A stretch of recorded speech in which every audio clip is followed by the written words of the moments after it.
हमके बकलोल पिया रे, सखी मिलल बा हमके बकलोल पिया रे।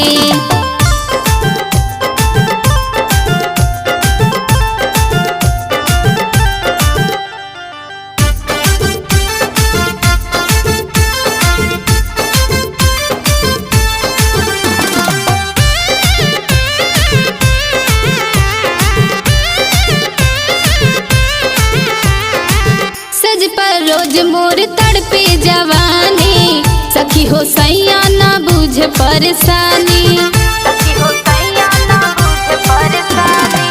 सज पर रोज मोर तड़पे जवानी, सखी हो सैया ना बुझ परेशानी। नैहरवो में अभी ले नकल किया रे, सखी मिलल बा हमके बकलोल पिया रे, सखी मिलल बा हमके बकलोल पिया रे।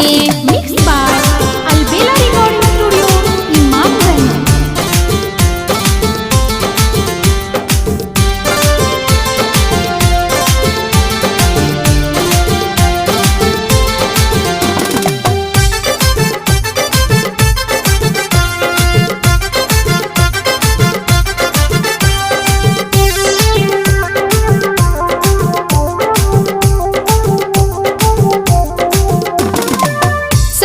करके हो हम फंस गईनी, सही से पिया के प्यार नाही पाईनी।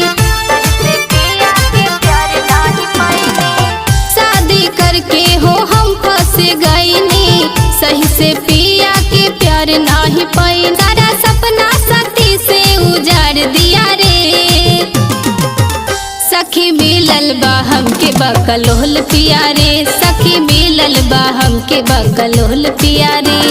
कुछ ना बुझाता है आते सो जाता है, हमसे ना एक भी वो बात बतियाता है।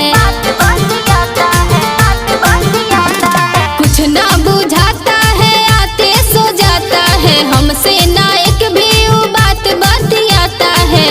सोची सोची धड़केला हमार जिया रे, सखी मिलल बा हमके बकलोल पिया रे, सखी मिलल बा हमके बकलोल पिया।